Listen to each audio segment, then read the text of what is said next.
할렐루야. 예, 이 자리에 오신 성도 여러분들을 사랑하고 축복합니다. 오늘은 데살로니가전서 4장 1절부터 8절까지의 말씀으로 데살로니가전서 6번째 시간 거룩함으로 부르심 받은 교회라는 제목으로 은혜를 깨닫고자 합니다. 지금까지 이야기를 정리해 보겠습니다. 바울은 데살로니가 교회에게 하나님 아버지 안에 예수 그리스도 안에 있는 교회가 되어라 라고 권면합니다. 편지 서두에서부터 바울이 이렇게 권면했었던 이유는 데살로니가 교회의 상황 때문이었습니다. 내부적으로는 믿음에 부족한 것, 신앙적인 지식이 부족한 부분이 있어서 교회적으로 큰 혼란이 있었고, 외부적으로는 신생교회였음에도 불구하고 믿음의 본이 되는 모습으로 인해 동족 헬라인으로부터 박해를 받고 있는 상황이었습니다. 바울은 이러한 교회의 문제를 속히 해결하기 위해서 디모데를 파송했고, 디모데를 통해 데살로니가 교회 안에 일어난 일들과 바울을 간절히 보고자 한다는 소식을 듣게 됩니다. 바울은 기뻐했습니다. 왜냐하면 신앙적인 지식의 부족함과 외부의 박해로 인해 교회가 무너지지 않을까 걱정하고 염려했기 때문입니다. 그러나 데살로니가 교회는 그렇게 되지 않고 오히려 믿음의 본을 보여 마게도냐 지방을 넘어서서 현재 바울이 있는 아가야 지방 고린도까지 좋은 소문이 퍼지는 모범적인 교회가 되었습니다. 바울은 기쁜 마음으로 데살로니가 교회의 신앙적 지식을 보충하기 위해 데살로니가 전서를 쓰게 됩니다. 지난 시간 데살로니가 전서의 문학적 특징을 함께 살펴보았습니다. 그 특징을 통해 바울의 강조점을 우리는 확인했습니다. 데살로니가 교회 안에서 믿음의 부족함이 있던 영역은 바로 종말론이었습니다. 데살로니가 전서 4장은 본격적으로 종말 신앙을 가진 그리스도인이 어떻게 살아가야 하는가, 그리고 데살로니가 교회에서 구체적으로 어떤 문제가, 어떤 혼란이 생겼는지에 대해서 바울이 밝히고 있습니다. 바울은 4장 도입부에서 교회에게 너희가 마땅히 어떻게 행하며 하나님을 기쁘시게 할 수 있는지를 우리에게 배웠으니 곧 너희가 행하는 바라 더욱 많이 힘쓰라 라고 권면합니다. 지금까지 데살로니가 교회가 보여준 모습은 분명했습니다. 바로 환난을 견디고 믿음을 지켜가는 것이었습니다. 그리고 이러한 행동은 결국 예수 안에 있는 모습이었고, 예수를 닮아가는 모습이었고, 마지막 때에 예수 앞에 서게 될 모습이었습니다. 바울은 이를 좀 더 구체적으로 3절에서 설명합니다. 하나님을 기쁘시게 할 수 있는 모습, 그것은 하나님의 뜻을 행하는 것이었습니다. 그리고 3절에서 하나님의 뜻이 무엇인지를 말합니다. 그것은 바로 거룩함이었습니다. 즉, 거룩한 모습이야말로 예수 안에 있는 모습이며 예수를 닮아가는 모습이고, 마지막 때에 예수 앞에 서게 될 모습이라는 것입니다. 앞서 3장의 마지막 결론, 예수께서 강림하실 때에 하나님 우리 아버지 앞에서 거룩함에 흠이 없게 하시기를 원한다 라는 바울의 말은 바로 이 부분과 연결되는 것입니다. 마지막 때에 예수 앞에 서게 될 모습은 거룩한 모습이어야 합니다. 그렇다면 바울은 거룩함을 무엇이라고 표현하고 있을까? 3절 이하에서 바울은 거룩함이 무엇인지 구체적으로 표현하고 있습니다. 가장 먼저 음란을 버리는 것입니다. 여기서의 음란은 모든 형태의 불법적인 성관계를 의미합니다. 유대교와 기독교는 전통적인 성경의 가르침을 따라서 결혼한 부부 이외의 모든 성적인 결합을 금하고 있습니다. 그러나 헬라 세계에선 결혼 외에도 외적인 성적 결합이 당연했습니다. 당시 노예들도 많았고 다양한 목적으로 이성 간 혹은 동성 간 교제도 흔했습니다. 더욱이 우리는 데살로니가라는 도시의 특성을 잊어서는 안 됩니다.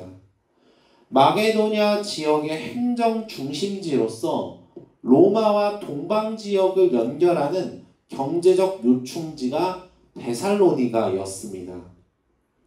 그런 이유에서 항구 도시인 고린도만큼이나 데살로니가 지역엔 로마 황제 숭배나 다양한 이방 종교들이 흔했습니다. 중요한 것은 이방 종교 가운데 예배 의식으로 성관계가 장려되는 종교가 있기도 했다라는 것입니다. 이러한 예배 의식을 가진 종교는 생각보다 영향력이 컸던 것 같습니다. 요한계시록에서 두아디라 교회에 보낸 편지에서 이를 엿볼 수 있습니다. 두아디라 교회에 보낸 편지를 보게 되면 여자 선지자 이세벨이라는 이방 종교 제사장 인물이 등장합니다. 이때 두아디라 교회 교인들은 이세벨과 간음했다라고 표현합니다. 이것은 이중적인 의미를 가지고 있습니다. 첫째로, 실제로 여자 선지자와 성관계를 통해서 예배를 드렸다는 것. 둘째로, 예수님 믿는 것을 포기하고 이방 종교의 신을 믿었다라는 것입니다. 데살로니가 도시에서도 마찬가지였던 것 같습니다. 도시적인 상황과 더불어 거룩함의 문제를 두고 5절에서 하나님을 모르는 이방인과 같이 세욕을 따르지 말라라고 밝힌 지점을 생각한다면 예배의식으로 부도덕한 성행위를 장려한 종교가 데살로니가 도시에도 있었음을 짐작하게 합니다. 바울은 이러한 모든 성적인 부도덕함 그리고 이방 신상을 믿는 부적절한 모든 음란함에 대해서 버리라 라고 단호하게 이야기합니다. 오히려 예수를 믿는 사람들은 4절의 권면처럼 거룩함과 존귀함으로 자기 몸을 절제할 줄 알아야 합니다. 4절은 번역상에 논란이 있는 구절입니다. 대한성서공회에서 제공하는 각주를 보시게 되면 자기의 아내를 대하는 것의 번역을 자기 몸을 절제하는 것으로도 번역할 수 있다고 말합니다. 아내라고 번역된 헬라어는 스큐오스라는 단어입니다. 그릇이라는 뜻을 가지고 있습니다. 고린도후서 4장 7절에서 이 보배를 질그릇에 담았다라는 유명한 구절을 기억하실 것입니다. 이때 그릇이 스큐오스입니다. 고린도후서의 맥락에서 그릇은 자신의 몸을 의미합니다. 그래서 본문을 직역하면 자기 몸을 대하는 것으로 번역할 수 있습니다. 대한성서공회와 더불어 다른 해외 성경에서도 아내로 의역하는데 아마도 6절의 내용으로 인해 아내로 의역한 것 같습니다. 바울은 6절에서 분수를 넘어서 형제를 해하지 말라 라고 권면합니다. 다소 뜬금없다고 느껴질 수 있습니다. 음란함을 버려라 라는 권면 속에 형제를 괴롭게 하지 말라는 이야기의 등장은 흐름상 맞지 않아 보입니다. 그러나 바울은 이 일의 분수를 넘어서라고 밝히고 있습니다. 아마도 형제의 가정을, 특별히 아내를 취하려는 불법적인 행위를 암시하는 것 같습니다. 그런 이유에서 그릇을 아내로 의역한 것이 아닐까 추측해 볼 수도 있습니다. 그러나 무엇이 적절한 번역인지는 중요하지 않습니다. 바울이 권면하는 내용의 본질은 세상에서 흔하게 당연시되는 음란한 문화에 대해서 구분되라는 것입니다. 거기에 편승하지 말라라는 것입니다. 하나님을 모르는 이방인과 같이 세욕을 따르는 것이 아니라 우상을 버리고 참되신 한 분 하나님을 따르는 그리스도인으로서 세상과 구분되는 삶을 살아가라고 바울은 권면하는 것입니다. 데살로니가 교회는 바울로부터 하나님의 말씀을 받았습니다. 그들은 사람의 말이 아닌 하나님의 말씀으로 바울의 복음을 듣고 우상을 버리고 하나님을 믿었습니다. 그리고 사람의 말이 아닌 하나님의 말씀을 믿었기 때문에 데살로니가 교회에는 하나님의 능력이 나타났습니다. 성령의 역사가 일어난 것입니다. 이제 데살로니가 지역에 있는 그리스도인들은 이방신을 따르는 것이 아닌 하나님을 따르는 성령의 인도하심을 따르는 사람들입니다. 그러나 교회 안에서 몇몇 사람들은 과거의 관습을 쫓아가는 모습이 있었던 것 같습니다. 그렇기에 바울은 7절에서 말합니다. 7절에서 하나님이 우리를 부르심은 부정하게 하심이 아니요 거룩하게 하심이다. 하나님은 세상의 모습과 구별되도록 우리를 부르셨습니다. 바울은 항상 교회를 표현할 때 하나님의 교회라고 칭합니다. 하나님께 속한 교회, 하나님이 주인이 되시는 교회라는 의미입니다. 우리가 처음 데살로니가 전서를 시작하면서 바울이 데살로니가 교회를 향하여 하나님의 교회라고 하지 않고 하나님 안에 있는 교회라고 했던 것을 기억하실 것입니다. 이미 교회는 하나님 안에 있습니다. 세상 안에 있지 않다라는 것입니다. 그렇기 때문에 세상의 모습과 같을 수 없습니다. 이제는 다릅니다. 하나님이 이미 우리를 구별되게 거룩하게 부르셨기 때문입니다. 그런 이유에서 바울은 8절에서 교회에게 말합니다. 저버리는 자는 사람을 저버림이 아니요 너희에게 그의 성령을 주신 하나님을 저버림이니라. 교회가 지금까지 믿음의 역사, 사랑의 수고, 소망의 인내를 가지고 많은 환난으로부터 이겨낼 수 있었던 것은 하나님이 주신 성령의 능력 때문이었습니다. 데살로니가 교인들의 어떠한 지혜나 생각, 능력이 아니라는 것입니다. 바울이 성령을 이야기한 것은 갑작스럽게 나온 이야기가 결코 아닙니다. 고린도전서에서 바울이 밝혔지만 바울은 인간의 몸, 그릇이 성령이 거하시는 성전이라고 생각했습니다. 성령이 거하시는 성전인 그리스도인들은 성령님의 거하심으로 인해 성령의 은사를 나타냅니다. 그리고 이 은사들은 붕뜨거나 추상적인 신비한 어떤 모습들이 아니라 실제적으로 보여지는 모습들이었습니다. 바울은 이 모습들을 거룩함이라고 이야기하는 것입니다. 그런 이유에서 바울은 교회에게 이야기하는 것입니다. 우상들을 버리고 유일신 하나님을 믿기로 결단하고 실제로 그 믿음으로 하나님의 역사를 나타낸 것은 너희의 지혜나 능력이 아니다. 성령의 능력으로 된 것이다. 하나님의 말씀을 받고 그 말씀을 따라 살아가는 모습은 거룩한 모습이어야 한다. 세상과 달라야 한다. 하나님은 오늘도 우리에게 실제적인 거룩함을 요구하고 계신다.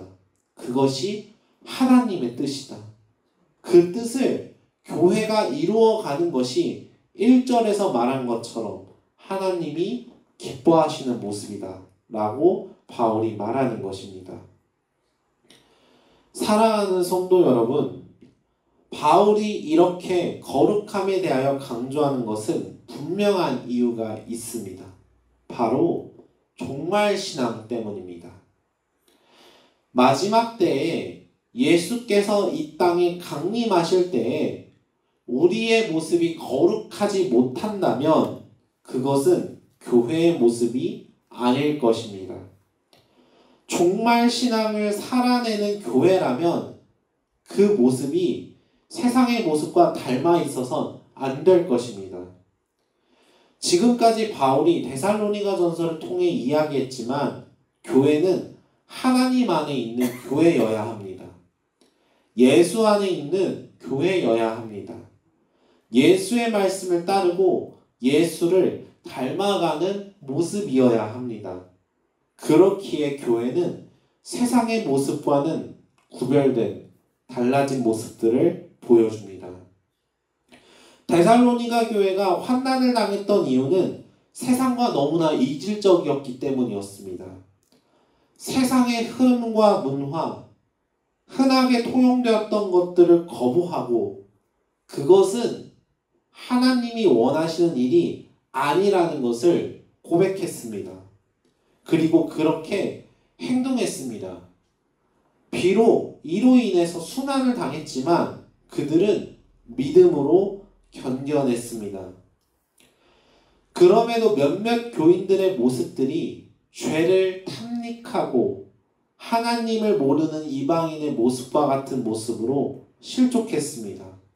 바울은 그런 상황에서 교회에게 권면합니다. 하나님의 부르심을 기억하라. 하나님께서는 교회를 거룩함으로 부르셨습니다. 세상의 자리에서 나와서 거룩으로 나아가라고 우리를 부르신 것입니다. 이것은 출애굽과도 같습니다. 마치 파라오라는 신을 따르는 애굽에서 여호와를 의지하고 섬기는 광야로 출애굽하는 것과 같이 세상의 삶에서 거룩함을 따르는 삶으로 탈출하라는, 온전히 하나님을 붙잡으라는, 예수 안에 거해야 한다는 하나님의 부르심이 교회에게 있었던 것입니다. 하나님은 그 거룩한 삶을 살아내기 위해 하나님의 말씀을 우리에게 주셨습니다. 그 말씀을 따른 교회에게 성령의 역사, 하나님의 역사가 나타났습니다. 성령의 거하심으로 정말 거룩한 삶을, 세상과 다른 삶을 살아가기 시작하는 것입니다. 우리 역시 그러한 모습으로 거룩한 모습을 살아내기를 소망합니다. 우리에게도 성령의 거하심으로 하나님의 능력이 우리 삶에 나타나는 줄로 믿습니다. 그렇기에 우리의 삶 속에서도 세상과는 다른, 세상에서 살아가는 사람들의 모습과는 분명하게 다른 그런 삶이 나타나는 줄로 믿습니다. 내 안에 하나님의 말씀이 가득합니다. 내 안에 성령의 역사가 가득합니다. 내 안에 하나님의 능력이 가득합니다. 그렇기에 우리는 하나님의 부르심을 따라서 거룩한 교회가 되었습니다. 만약 우리가 그 삶을 포기한다면 그것은 사람을 저버리는 것이 아닙니다. 성령을 주신, 우리를 거룩하게 부르신 하나님을 저버리는 것입니다. 더 나아가 마지막 때에 예수 앞에 서 있는 것을 포기하는 모습일 것입니다. 우리는 그렇기에 하나님의 뜻을 알아야 합니다. 우리는 그렇기에 하나님이 기뻐하시는 교회의 모습으로 나아가야 합니다. 예수께서 다시 이 땅에 강림하실 때에 우리가 주님 앞에 거룩함으로 흠없게 서 있게 되기를 진심으로 소망합니다. 우리가 하나님께서 우리를 부르셨다라는 사실을 기억하면서 우리의 삶의 목적이 하나님이 기뻐하시는 거룩함으로 나아가게 되는, 그리하여 하나님께 영광 올려드리는 저와 여러분이 되시기를 주님의 이름으로 축복합니다.